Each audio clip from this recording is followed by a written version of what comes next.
Welcome to Reppin Fitness. If this is your first time here, my name is Brick Headstrong, and I'm your host.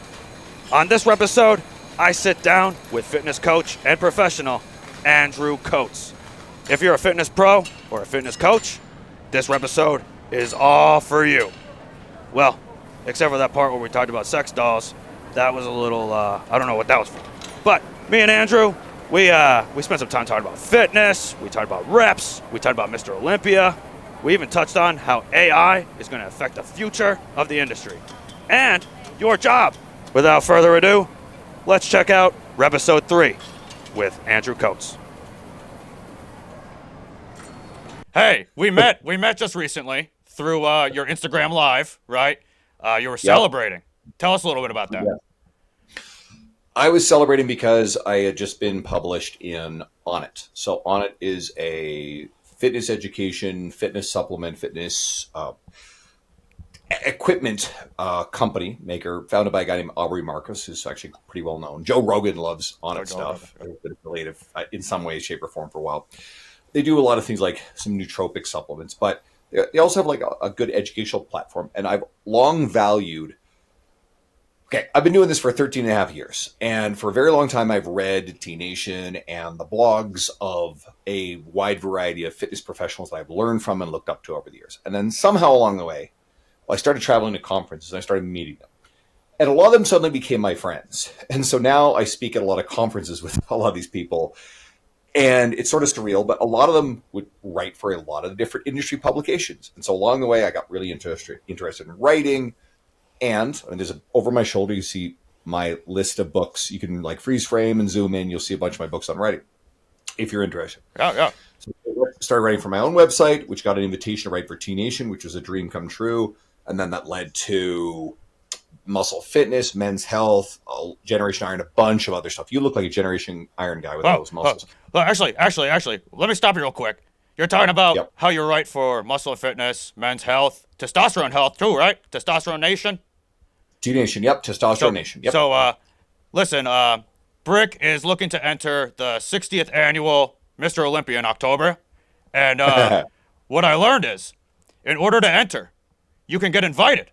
So, with that said, how much do I have to bribe you to get the centerfold in a Men's Health magazine? What's that going to take? How much? So there are two answers to this. One, actually, there's three answers to this. And this is for fitness people in general. Answer number one is I don't actually have any control over that whatsoever, right? I'm in contract. So I'm sorry. Now, answer number two, and this is the constructive thing, because I know we're obviously playing around here. But a lot of people message my editors at the various publications, especially things like Men's Health and Muscle Fitness, and they go, hey, how do I get featured in the publication? And so for coaches, there's a lesson here. Anything you want to accomplish in the industry, think about it in terms of being of service to the other person, being of service to the people on the other side of your media that you're creating. You're doing things that are going to be helpful for them. The other people in the industry that you have relationships with, find ways to support, share them, as opposed to ask, hey, how can this benefit me, right?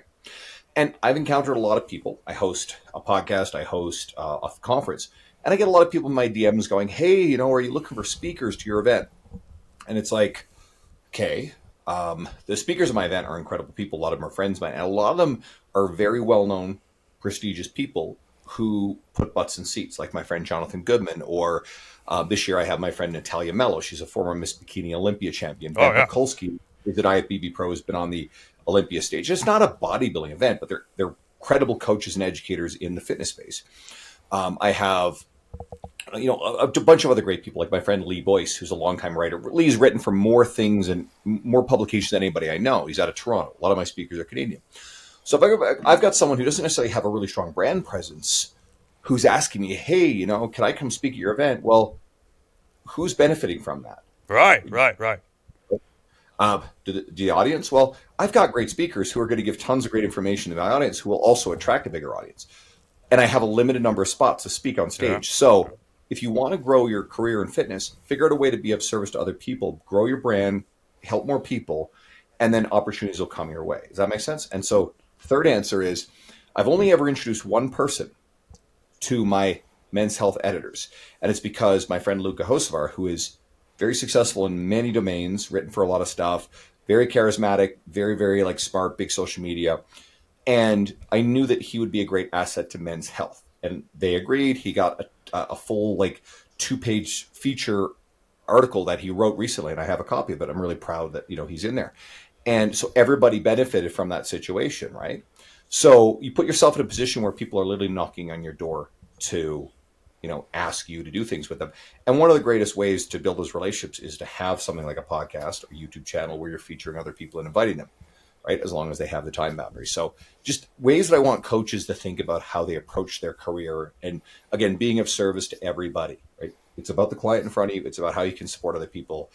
And it's not about your story, because in the words of my editor, one of my editors at Men's Health, nobody cares about your story, right? They care about how it makes them feel. Yeah, absolutely. Absolutely. If you're the trainer and all you do is talk about yourself, then, sometimes clients are going to be genuinely interested and you can develop a relationship, like a deeper personal, like friendship with clients can often be a key to like enduring, like having them come back. Because there's only so much X's and O's of training and nutrition you can keep talking about. At a certain point, they're probably going to be really good at squats and dumbbell rows to the point where you don't need to like do a lot of tweaking. So guess what? You got to fill the air with that they're interested in, but that you're also interested because it's also your career, right? Yeah, if absolutely. you have the conversation, guess what? This career is going to suck for you. I'm sorry. Yeah, you got to get those reps. Get those reps in, Yeah, reps in. And yep. Absolutely. It's reps in social media. It's reps in writing. It's reps in coaching. It's reps in all aspects of your career. Absolutely. And this is Reppin Fitness. Happy Reps Day, everyone. It's Brick Headstrong. Thanks for watching Reppin Fitness. If you'd like to support the podcast, head over to brickheadstrong.com and pick up a t-shirt or a tank top like I got. That's brickheadstrong.com. And now, back to the repisode. So we cannot go without talking about reps at the gym. So, what are you repping at the gym? What are your clients repping at the gym? And what do you see people doing at the gym, common mistakes, when they approach reps at the gym? All right. So actually, there's a cool thought here. So first thing, my clients work within different rep ranges based on their goals. Yeah, absolutely. Okay? My client, Larry, who's 73 and badass, most recently, he did a 1 rep max 482-pound trap bar deadlift. What? Really what? Oh, yeah. He's a maniac. You can go see video of it on my social media. I got to check that out. We got to check that out later. Okay. Tell me more about Larry. Larry's great. So he's a widower who just started wanting to go to the gym. He trained with a trainer that was inspired to enter the industry many years ago through knowing me. And then at some point left the industry. When Larry was ready to come back and train with him, because they're a family friend, Ian referred Larry to come train with me. And Larry's been with me for about 5 years now, and he's a joy to work with, right? He's fun. I share a lot of his videos about the stuff he does. He does a better looking Romanian deadlift than most anybody else you'll ever see. But his trap bar deadlift, he's just strong. He can farmers carry heavyweight. He can squat heavyweight. And he's inspiring. He's this grizzled old dude, right? So he's fun. So let's get on to the rep thing. Oh, yeah. So there's the classic belief that, you need to work within a 1 to 5 rep range for strength, pure strength. You need to be 8 to 12 for muscle building, and you need 15 and up for muscular endurance. That's the old belief. Okay. No one ever did 6 or 7 reps. That was never happened, right? It wasn't a thing. 13 reps. No one ever does 13 reps. Coaches don't program that stuff. So anyway, then some really smart researchers, guys like Dr. Stu Phillips, Dr. Brad Schoenfeld, great guys, they started digging into this sort of stuff, and some other researchers. What they discovered was you can build muscle at any rep range as long as you meet certain conditions. What are they? You have to use more than effectively 30% of your 1 rep max. It has to be heavy enough that you can get close to failure. If you take a coffee mug, okay, empty coffee mug, and you just curl it for a couple hours, guess what? You're not going to make your biceps bigger because it's not heavy enough to provide enough resistance or stimulus, mechanical tension on muscle in order to grow. So if you can't get pretty close to failure with something, it's not heavy enough. That's good. That's good stuff. You have someone who's pretty overweight who starts walking and their calves just can't go anymore after a little bit because they haven't built up stamina. Guess what? Their calves will grow because they're getting to near failure on what their calves can do. But if you get someone who can walk all day long, you're not really going to build any muscle, right? So Right. anyway, move my point. So it needs to be heavy enough that you can actually reach momentary muscular failure. Okay. And then that's the second condition is you actually have to get to within, technically speaking, the research points to about 5 reps of failure. Now, most people are terrible at knowing how close they are to failure. You can get better, but most people, it's the whole thing. You hold a gun to their head, guess what? They can find a few more reps, right? Oh, The yeah. adrenaline kick. Absolutely. They got it, Yeah. right? So your brain is telling you to stop before your muscles actually can no longer contract. Right?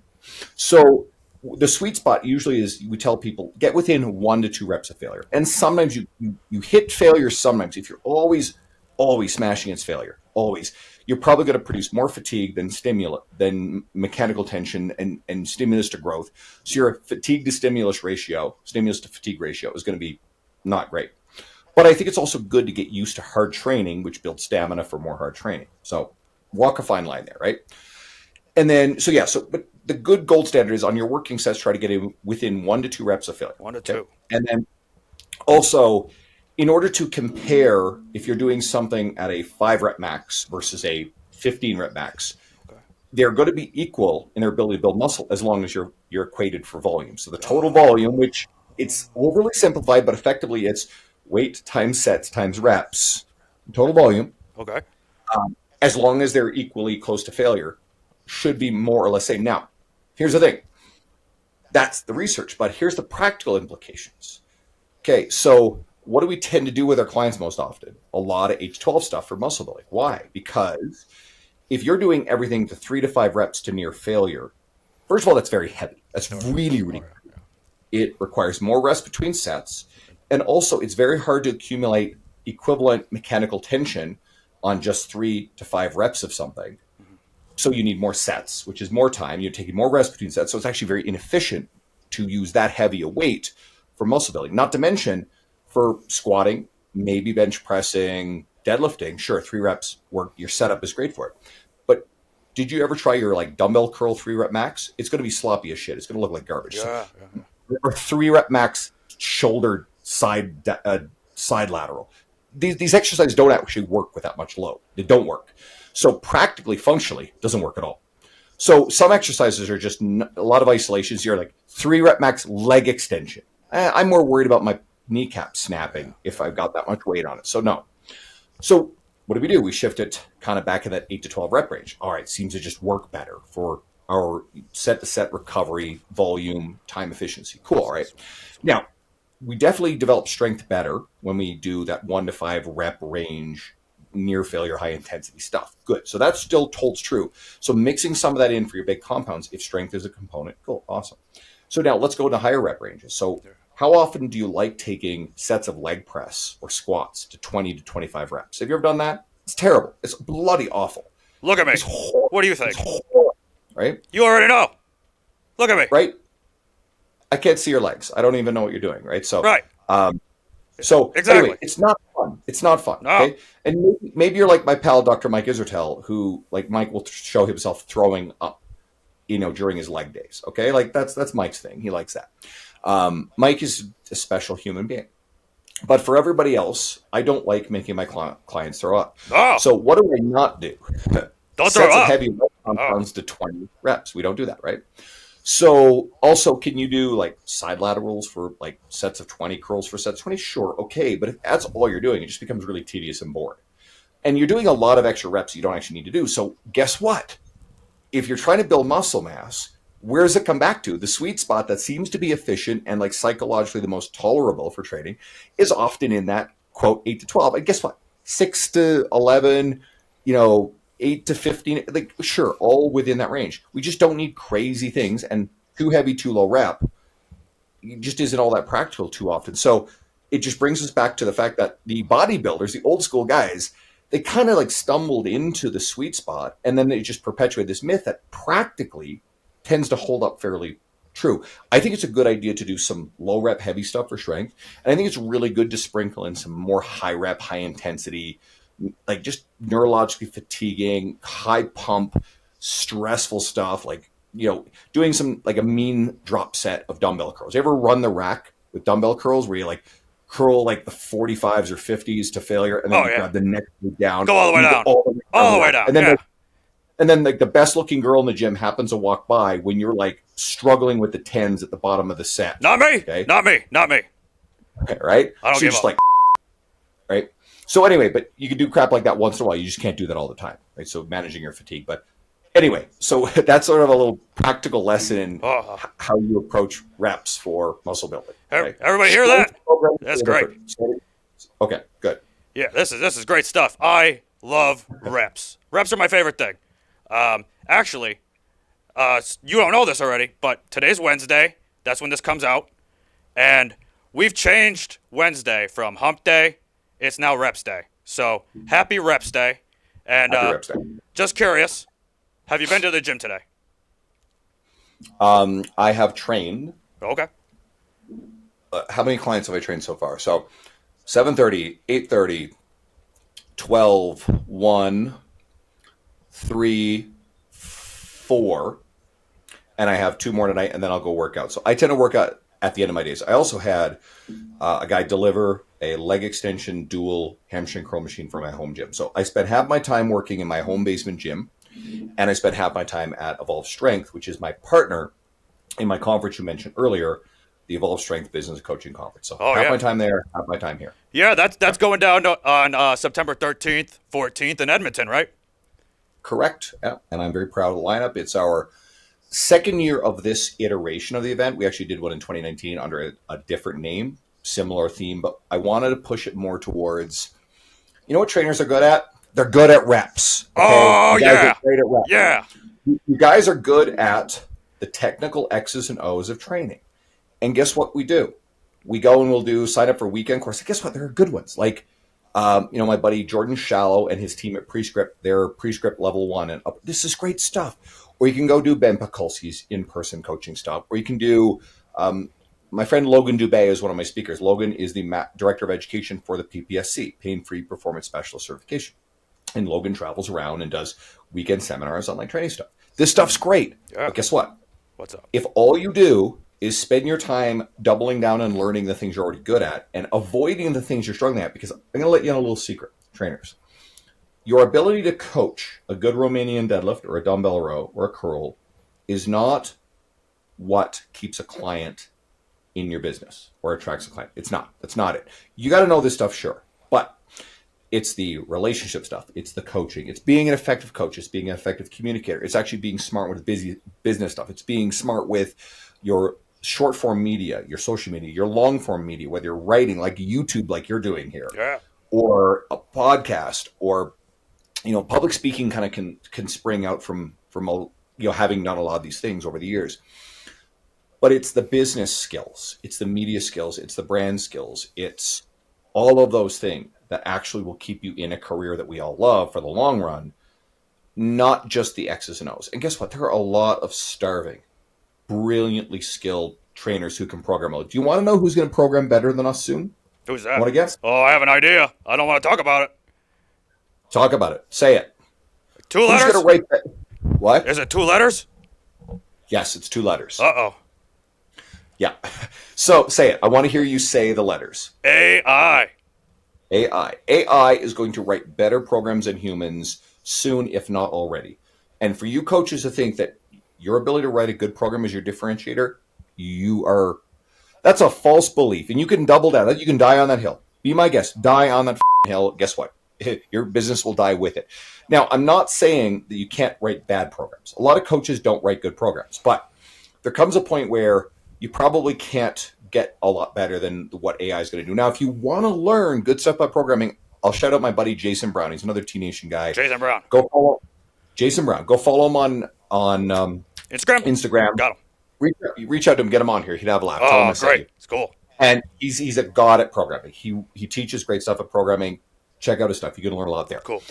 But beyond that, you know what? He also does mentor coaches in their business side of stuff too. Nice. But beyond, pretty soon, and again, if coaches use AI because they're skilled with it to build programs, okay, whatever, like no big deal. I don't. I still write my programs. But it's going to become a place where you can take your knowledge and teach AI how to program the way you want to program. which is going to leave you, Ben, with the human relational stuff that AI won't be able to replace for a while. There'll come a time, there will come a time where AI will be, I don't know when we're going to get there, almost better at creating like human-like responses. And keep in mind, it's not real human, but what do guys already do? We're going to have some fun here. Right. Some guys will respond to, like, they've been doing this for years, like sex call workers. And what are they hearing on the line? They're hearing like this husky, sultry female voice. Now, they're assuming that the voice matches the picture that they're seeing on whatever, right? Right. And have you ever seen the video? You know what? You really want an illustration is go watch the Aerosmith video, Sweet Emotion. Okay. And I'm not going to spoil it for you, but you got to watch to the very end, okay? Go do that. Anybody who's seen it knows what I'm talking about. So here's the thing. People will willingly pay to interact with something that they know isn't real, okay? And so is that true? Come a point. Yes. Okay. We already have that example. We'll talk after this. Instagram and all these things, there's lots of AI like OnlyFans model. Like, you know who's going to get crushed with AI? It's OnlyFans models. Oh, I know I'm going wildly, way off course here, but there's a point to this. What's going to end up happening is AI will at some point or other be good at telling people what they want to hear. And then therefore some people will, the guys who like marry their sex dolls. Oh yeah. I know that people are watching this going, what is he talking about? I actually saw somebody married a ride near me. The 1001 knot. Yeah. It's weird. And you want to know why guys will, marry like sex dolls? Is because that is probably, well, A, those guys probably don't have access to women anyway, or for whatever reason they're too weird. But two, sometimes like they actually don't want a real person with real emotions and real complex interactions back. They want someone who just listens to them, tells them everything they want to hear, or doesn't talk back, which is not human interaction. So what are people going to be able to do when they have relationships virtually with AI, whatever interactions? They're going to be able to custom create a relationship in the form they want versus a real human relationship. So you don't think that AI cannot be built in time with complexity to like respond in the way that like an empathetic coach would respond to? I know I'm like making a weird like twist here to equate. This is unbelievable. I'm taking it all in. Sex bots and whatever. But if you think about it through this lens, you're like, okay, the proof is already here. Like, people don't necessarily want the complexity of human interaction. Sometimes they just want the interaction that they want without the what their version of the is, right? Because people are messy, people are complicated, people are not like, simple. So anyway, important to understand, AI is going to change this stuff eventually. But I think this is also an opportunity for coaches to differentiate themselves by just being great people and having a real relationship. Guess what? There are going to be a lot of people that don't want to interact with AI. For the ones that do, they'll filter out. But guess what? There's already people who are self-selecting algorithms because they'll go use an app, right? And there are great apps like, RP's hypertrophy app. My buddy Nick Shaw and again, Mike Isertel. And go listen to Mike on podcasts. You think everything I was saying about like sex dolls and what have you is great. Mike will talk, every second word is some sort of like self-deprecating sexual innuendo. And Mike is hysterical. So, and he will link it all to training somehow. Just go listen to him on Chris Williamson's podcast, Modern Wisdom. It's really funny. Modern Wisdom. Gonna check this out. All right. Mike's a treat, right? And he probably knows more about hypertrophy than anybody else, right? Wow. Andrew, I gotta admit, this has been one incredible conversation. I never expected to talk to you about sex dolls and AI and, of course, reps. So before we wrap this up, do you have any final thoughts for any fitness coaches who may be listening right now? This is going to be a reality, but as a coach, guess what you can do? What's that? You can actually just become a better coach, a better business person, and deepen the human relationship with the people who will self-select to actually interact with a real human because they're going to get more exposure to more AI stuff. And you will thrive in a business that we love. And I do my conference in a very big way because I want more coaches to stay in a career that we love. And because AI can be a helpful tool, it can be irrelevant to you, or it can be the biggest threat, depending on the way you choose to approach your career. Let's leave off there. I think that's helpful, Brick. This has been a lot of fun. Absolutely. Thank you so much. Listen, everybody who's watching this, because I know you're just launching. So if people are finding this through my media, because people will not be able to resist the fact that I'm being interviewed by a Muppet. Like, this is fantastic. So, you know what? like subscribe, check out more of what Brick's going to do, because I'm kind of hoping I'm going to get you some of my friends as interviews. This is going to be wow, that'd be great. Yeah, absolutely. If they could get me All help right, on Mr. Olympia, that'd be even better. I'm going to get there. We'll see. This should be interesting. Awesome. So I was at the Olympia the last 2 years on the ground. Oh. I won't be there this year because I'm speaking at my friend Luca's event. I mentioned him earlier. Oh, His yeah. event, the Vigor Brown Fitness and Business Summit, is epic. I'll be speaking at it October 10th to 12th. Or do both. Or check out mine, September 13th, 14th, Edmonton. And I hope to see you there, guys. Yeah. If you are looking for me, have any questions for me, Andrew Coates Fitness on Instagram. I'd be thrilled to talk to you. I respond to everything. Brick, you know this already. We've chatted. Oh, yeah. And thank you. You made this so easy for me. Thank you so much for being a guest on a repisode of Reppin Fitness. Thanks for watching Reppin Fitness. We'll see you next week. Like, comment, subscribe. Let me know what you think. We'll see you then. Happy Reps Day.